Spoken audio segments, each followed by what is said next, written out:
आए सी अब्दुल रहमान और तैमूर इन्होंने मैंने अगवा किया ते लै गए अपने पंप ते मगरली साइड पे एक कमरा है उत्थे लै गए तैमूर के बाहर खड़ा गया पैरे ते अब्दुल रहमान ने एक इंतहाई अफसोसनाक वाकया आपके सामने रखने जा रहा हूं। एक दरिंदा सिफ्त इंसान जिसने एक और हव्वा की बेटी को दरिंदगी का निशाना बनाया। शख्स मेरे साथ मौजूद है, आंखों में आंसू लिए है और मैं आपको बताता चलूं कि ये मुकदमा, ये FIR मैं आपके सामने रखने जा रहा हूं। हव्वा की बेटी को दागदार किया गया, उसका मुस्तकबिल खराब किया गया। आपको चाहिए कि फिलफौर इस गरीब खानदान को इंसाफ दिलवाएं, ना सिर्फ इंसाफ बल्कि उन मुल्जमान को कैफरे किरदार तक पहुंचाएं। ये हाजी मुनीर ते तैमूर अकरम बट्टू, ये दो बंदे ये आए मेरी बेटी ने अगवा किया।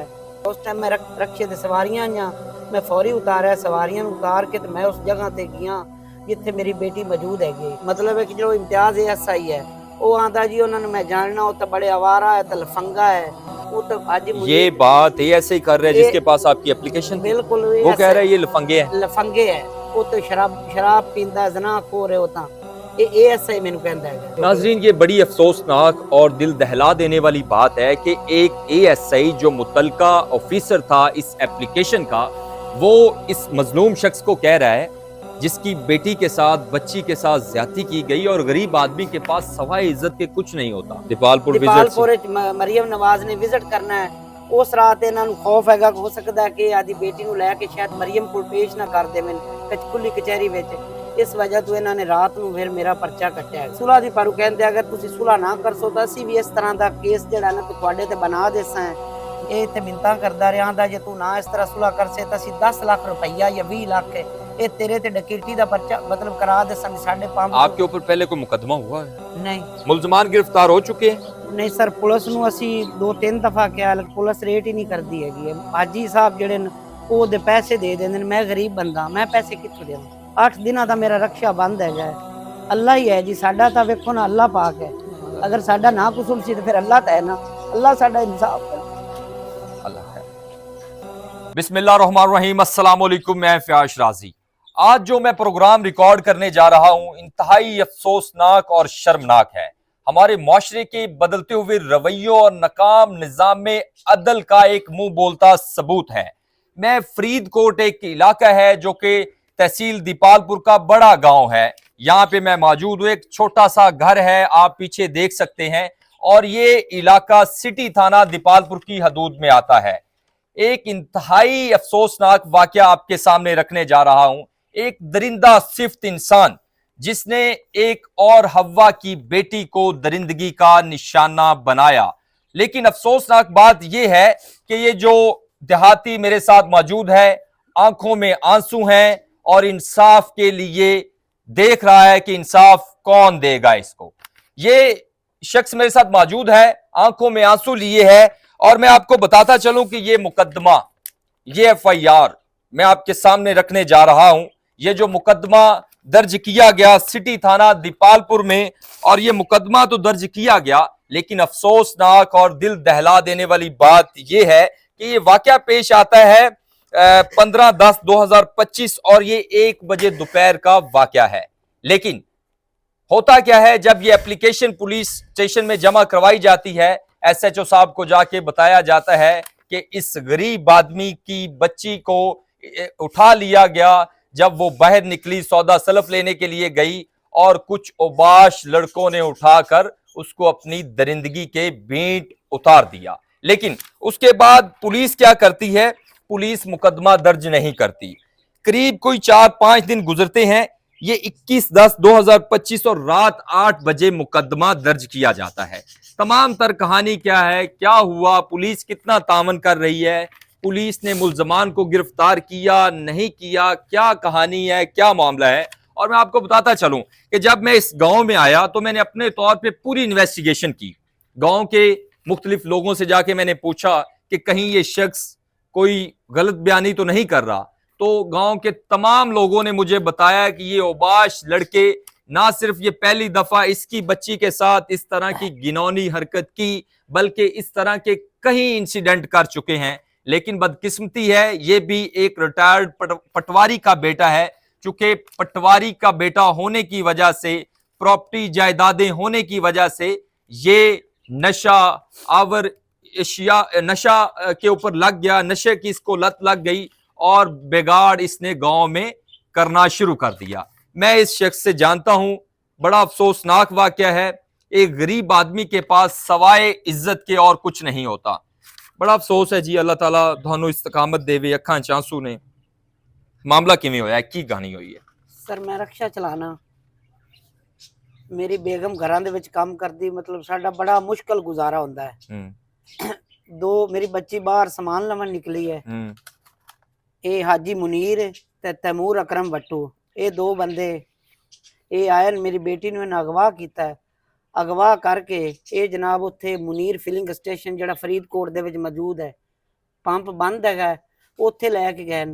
ਉਸ ਮਤਲਬ ਬੈਕ ਸਾਈਡ ਤੇ ਕਮਰਾ ਹੈ, ਉਹਦੇ ਵਿੱਚ ਜਾ ਕੇ ਜਿਹੜਾ ਅਬਦੁਰ ਰਹਿਮਾਨ ਹੈ ਉਹਨੇ ਮੇਰੀ ਬੇਟੀ ਨਾਲ ਜ਼ਿਆਦਤੀ ਕੀਤੀ ਹੈ। ਜਿਹੜਾ ਅਬਦੁਰ ਰਹਿਮਾਨ ਕੌਣ ਹੈ? ਅਬਦੁਰ ਰਹਿਮਾਨ ਹਾਜੀ ਮੁਨੀਰ ਦਾ ਬੇਟਾ ਹੈ ਜੀ। ਅੱਛਾ ਜੀ। ਹਾਜੀ ਮੁਨੀਰ ਵੱਟੂ ਰਿਟਾਇਰ ਪਟਵਾਰੀ ਹੈਗਾ ਜੀ। ਅੱਛਾ ਜੀ। ਉਹਦੇ ਬੇਟੇ ਨੇ ਤੁਸੀਂ ਬਿਲਕੁਲ ਵੀ ਡਰਨਾ ਨਹੀਂ। ਇਨਸ਼ਾਅੱਲਾ ਤਾਲਾ ਇਦਾਰੇ ਬੜਾ ਇਨਸਾਫ ਦੇਵਣਗੇ। ਬੇਫਿਕਰ ਹੋ ਜਾਓ, ਬੇਝਿਜਕ ਹੋ ਜਾਓ। ਜਿਹੜਾ ਮਾਮਲਾ ਤੁਹਾਡੇ ਨਾਲ ਹੋਇਆ ਤੁਸੀਂ ਦੱਸੋ, ਇਨਸ਼ਾਅੱਲਾ ਤਾਲਾ ਅੱਲਾ ਖੈਰ ਕਰੇਗਾ। ਮੁਨੀਰ ਪਟਵਾਰੀ ਦਾ ਜਿਹੜਾ ਬੇਟਾ ਨੇ ਜ਼ਬਰਦਸਤੀ ਪਿਸਟਲ ਮੇਰੀ ਬੇਟੀ ਦੇ ਰੱਖ ਕੇ ਸਰ ਤੇ ਮੇਰੀ ਬੇਟੀ ਨਾਲ ਉਹਨੇ ਜ਼ਿਆਦਤੀ। ਇਹ ਜੈਨਮੈਨ ਗੱਲ ਕਰਦੇ ਪਏ? ਅਲਫਨ ਇਹ ਗੱਲ ਕਰ ਰਹੇ? ਅਲਫਨ ਗੱਲ ਕਰਦਾ ਪਿਆ, ਮੇਰੇ ਸਿਰ ਤੇ ਕੁਰਾਨ ਰੱਖ ਲਓ, ਅਲਫਨ ਕਰਦਾ ਪਿਆ। ਅੱਛਾ ਜੀ। ਜਿਹੜਾ ਤੈਮੂਰ ਅਕਰਮ ਹੈ ਉਹ ਬਾਹਰ ਪਹਿਰੇ ਤੇ ਹੈਗਾ, ਇਹਨਾਂ ਜ਼ਿਆਦਤੀ ਕੀਤੀ। ਜ਼ਿਆਦਤੀ ਕਰਕੇ ਮੇਰੀ ਬੱਚੀ ਨੇ ਉੱਥੇ ਸੱਟਿਆ। ਮੈਨੂੰ ਫੌਰੀ ਇਤਲਾਹ ਹੋਈ ਹੈ ਕਿ ਇਸ ਤਰ੍ਹਾਂ ਤੇਰੀ ਬੇਟੀ ਨਾਲ ਜ਼ਿਆਦਤੀ ਹੋ ਗਈ ਹੈ। ਮੈਂ ਫੌਰੀ ਉੱਥੇ ਗਿਆ। ਪਤਾ ਕਿਸ ਤਰ੍ਹਾਂ ਚੱਲਿਆ ਤੁਹਾਨੂੰ? ਪਤਾ ਮੇਰਾ ਭਾਂਜਾ ਹੈ ਬਿਲਾਲ, ਉਹਨੇ ਮੈਨੂੰ ਮਤਲਬ ਹੈ ਕਿ ਮੇਰੇ ਬੇਟੇ ਨੂੰ ਦੱਸਿਆ ਗਿਆ ਕਾਲ ਕਰਕੇ ਵੀ ਇਹ ਵਕੂਆ ਹੋ ਗਿਆ। ਤੇ ਮੇਰੇ ਬੇਟੇ ਨੇ ਫਿਰ ਮੈਨੂੰ ਕਾਲ ਕੀਤੀ। ਉਸ ਟਾਈਮ ਮੈਂ ਰਕਸ਼ੇ ਤੇ ਮੇਰੇ ਵੀ ਰਕਸ਼ੇ ਤੇ ਸਵਾਰੀਆਂ ਆਈਆਂ। ਮੈਂ ਫੌਰੀ ਉਤਾਰਿਆ, ਸਵਾਰੀਆਂ ਨੂੰ ਉਤਾਰ ਕੇ ਤੇ ਮੈਂ ਉਸ ਜਗ੍ਹਾ ਤੇ ਗਿਆ ਜਿੱਥੇ ਮੇਰੀ ਬੇਟੀ ਮੌਜੂਦ ਹੈਗੀ। ਉਹਨੂੰ ਜਾ ਕੇ ਅਸੀਂ ਉੱਥੋਂ ਉਠਾ ਕੇ ਸਿਟੀ ਥਾਣੇ ਦੇ ਵਿੱਚ ਲੈ ਕੇ ਗਏ। ਉੱਥੇ ਜਾ ਕੇ ਬੇਟੀ ਨੂੰ ਸਿਟੀ ਥਾਣੇ ਲੈ ਗਏ? ਸਿਟੀ ਥਾਣੇ ਦੇ ਵਿੱਚ ਲੈ ਕੇ ਗਏ। ਅੱਛਾ ਜੀ। ਹਾਂਜੀ, ਉੱਥੇ ਲੈ ਜਾ ਕੇ ਅਸਾਂ ਦਰਖਾਸਤ ਐਪਲੀਕੇਸ਼ਨ ਦਿੱਤੀ ਹੈ। ਇਮਤਿਆਜ਼ ASI ਹੈ, ਉਹਦੇ ਕੋਲ ਦਰਖਾਸਤ ਗਈ ਹੈ ਜੀ ਮੇਰੀ।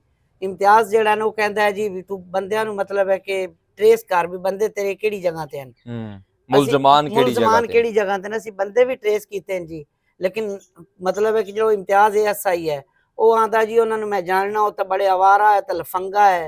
वो तो आज ये बात ये ऐसे ही कर रहे हैं जिसके पास आपकी एप्लीकेशन थी? बिल्कुल वो कह रहा है ये लफंगे हैं। लफंगे है। अच्छा। भी कोई मसला नहीं, तू परेशान होए तो आपा हुने उन्हें देसी तड़के ते आना है ते आपा उन्हें हुने फौरी खाना खाने के लिए खाना खाने के लिए आसेन। वो तो शराब पींदा जना खोर है होता। ये ASI मैनू कहंदा है भी मैं आपा हुने उन फौरी उस बंदे ने। नाज़रीन, ये बड़ी अफसोसनाक और दिल दहला देने वाली बात है कि एक ASI जो मुतलका ऑफिसर था इस एप्लीकेशन का, वो इस मजलूम शख्स को कह रहा है जिसकी बेटी के साथ, बच्ची के साथ ज्यादती की गई और गरीब आदमी के पास सवाए इज्जत के कुछ नहीं होता। वो क्या फरमा रहे हैं कि आप बेफिक्र हो जाएं, मुलजमान इस रेस्टोरेंट पे आएंगे। किस रेस्टोरेंट पे? देसी तड़का। देसी तड़का के नाम से एक रेस्टोरेंट है, वहां पे आएंगे खाना खाने के लिए, तो मैं वहीं पे इनको गिरफ्तार कर लूंगा। ये एक बड़ी एक हैरत की बात है कि इसके पास क्या कोई अलादीन का चिराग था जिसने इसको बता दिया कि मुलजमान वहां पे रेस्टोरेंट पे आएंगे और वो इनको गिरफ्तार कर लेगा। अच्छा, फिर क्या हुआ? फिर सर उसके बाद ना पंजाबी च दसो, इजी होके पंजाबी दसो। सर मैं उस तो बाद फिर जड़ा ना 3-4 दफा गया पुलिस तले जांदा रही, किसे मेरी कोई गल नहीं सुनी है। ओके, ठीक हो गया सर। फिर उस तो बाद इन्हां नू दिल दे विच इह खौफ हैगा कि मरियम नवाज ने आउणा है, दीपालपुर मरियम नवाज ने विजिट करना है। उस रात इन्हां नू खौफ हैगा कि हो सकदा है कि आदी बेटी नू लैके शायद मरियम कोल पेश ना कर देवन खुली कचहरी विच। इस वजह तो इन्हां ने रात नू फिर मेरा पर्चा कट्टिया हैगा। SHO कोल भी जांदे 4-5 दिन FIR नहीं दी गई। 5 दिन बाद इन्हां जेड़ा ने मेरा पर्चा कट्टिया।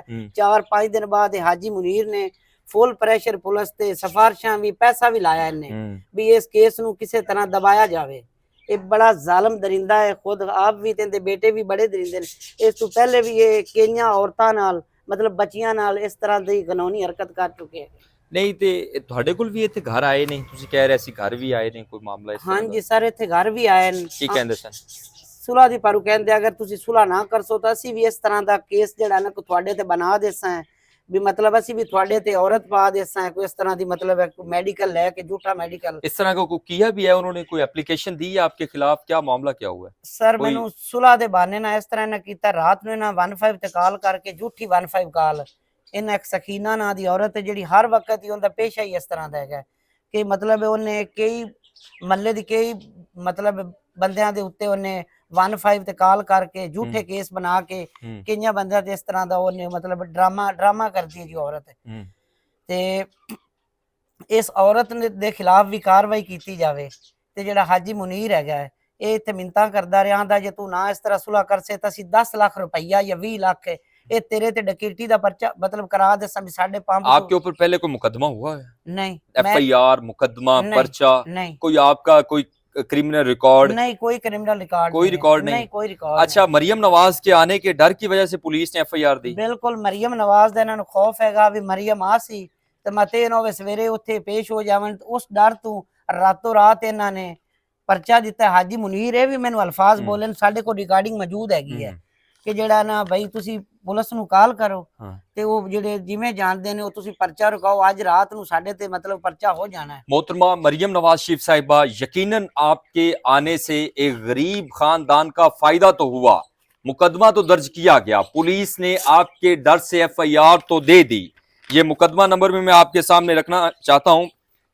मुकदमा नंबर है जी ये 1792/25 ये मुकदमा नंबर है और ये मैं मुकदमा नंबर भी आपके सामने रखने जा रहा हूँ।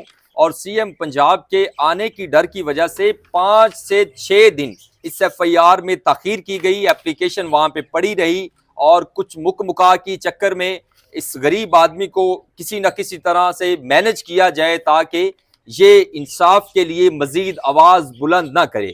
यहाँ पे मैं पुलिस के आला हुकाम से भी गुजारिश करूँगा कि खुदारा IG साहब आप हमेशा ज़बरदस्त काम करते दिखाई देते हैं और DPO साहब भी हमा वक्त अवाम में रहते हैं और अवाम के जो मामलात हैं, अवाम के जो मसाइल हैं फिल फौर हल करने के लिए कुली कचहरियों का भी इनाकाद करते हैं। लेकिन यहाँ पे मैं फिर भी गुजारिश करूँगा कि इस मजलूम को इंसाफ मिलना चाहिए ताकि वो मुल्ज़मान कैफरे किरदार तक पहुँच सके और आइंदा किसी की बेटी, किसी के बेटे या किसी और के साथ इस तरह की घिनौनी हरकत ना कर सकें। मुल्ज़मान गिरफ्तार हो चुके हैं? नहीं सर, पुलिस ਨੂੰ ਅਸੀਂ 2-3 ਦਫਾ ਕਿਹਾ ਪੁਲਿਸ ਰੇਟ ਹੀ ਨਹੀਂ ਕਰਦੀ ਹੈਗੀ ਹੈ। ਹਾਜੀ ਸਾਹਿਬ ਜਿਹੜੇ ਨੇ ਉਹਦੇ ਪੈਸੇ ਦੇ ਦਿੰਦੇ ਨੇ, ਮੈਂ ਗਰੀਬ ਬੰਦਾ, ਮੈਂ ਪੈਸੇ ਕਿੱਥੋਂ ਦੇਵਾਂ? ਮੇਰੇ ਕੋਲ ਤੇ ਇੰਨੀ ਗੁੰਜਾਇਸ਼ ਨਹੀਂ। ਅੱਜ 8 ਦਿਨ ਪੂਰੇ ਹੋ ਗਏ ਨੇ, 8 ਦਿਨਾਂ ਦਾ ਮੇਰਾ ਰਕਸ਼ਾ ਬੰਦ ਹੈਗਾ। ਅੱਲਾ ਹੀ ਹੈ ਜੀ ਸਾਡਾ, ਤਾਂ ਵੇਖੋ ਨਾ ਅੱਲਾ ਪਾਕ ਹੈ। ਅਗਰ ਸਾਡਾ ਨਾ ਕਸੂਰ ਸੀ ਤੇ ਫਿਰ ਅੱਲਾ ਤਾਂ ਹੈ ਨਾ, ਅੱਲਾ ਸਾਡਾ ਇਨਸਾਫ ਕਰੇ। अल्लाह खैर करे। ਮਰੀਮ ਸਾਹਿਬਾ ਦੇ ਅੱਗੇ ਸਾਡੀ ਗੁਜ਼ਾਰਿਸ਼ ਹੈਗੀ ਹੈ ਕਿ ਗਰੀਬ ਬੰਦਾ ਆਖਰ ਉਹ ਵੀ ਕਿਸੇ ਦੀ ਬੇਟੀ ਹੈਗੀ ਹੈ। ਜੇ ਅਗਰ ਉਹ ਕਿਸੇ ਦੀ ਬੇਟੀ ਹੈ ਨਾ ਤਾਂ ਸਮਝੇ ਕਿ ਮੈਂ ਵੀ ਕਿਸੇ ਦਾ ਬੇਟਾ, ਤੇ ਜਿੰਦ ਨਾਲ ਜ਼ਿਆਦਤੀ ਉਹ ਵੀ ਕਿਸੇ ਦੀ ਬੇਟੀ ਹੈਗੀ। ਮਰੀਮ ਸਾਹਿਬਾ ਦੇ ਅੱਗੇ ਅਪੀਲ ਹੈ ਸਾਡੀ ਕਿ ਇਸ ਦਰਿੰਦੇ ਨੂੰ ਸਖਤ ਤੋਂ ਸਖਤ ਸਜ਼ਾ ਦਿੱਤੀ ਜਾਵੇ। DPO ਸਾਹਿਬ ਅੱਗੇ ਸਾਡੀ ਅਪੀਲ ਹੈਗੀ ਹੈ ਕਿ ਸਾਡਾ ਇਹ ਜਲਦ ਤੋਂ ਜਲਦ ਸਾਡੇ ਮੁਲਜ਼ਮ ਫੜੇ ਜਾਵਣ। ਉਸ ਤੋਂ ਇਲਾਵਾ ਸਾਡੀ CCD ਦੇ ਅੱਗੇ ਅਪੀਲ ਹੈਗੀ ਹੈ ਕਿ ਸਾਨੂੰ ਇਨਸਾਫ ਦਿੱਤਾ ਜਾਵੇ। ਮਰੀਮ ਸਾਹਿਬਾ ਆ ਵੇਖ ਲੋ, ਗਰੀਬ ਬੰਦੇ ਹੈਗੇ ਆ, ਅੱਗੂ ਬੜਾ ਇੰਤਹਾਈ ਪੁੱਜਦਾ ਸਰਦਾ 60-70 ਕਿੱਲੇ ਦਾ ਮਾਲਕ ਹੈਗਾ ਨੇ। ਗਰੀਬਾਂ ਦੀ ਜ਼ਮੀਨਾਂ ਹੜਪ ਕੀਤੀਆਂ ਹੋਈਆਂ ਨੇ ਇਸ ਬੰਦੇ ਨੇ।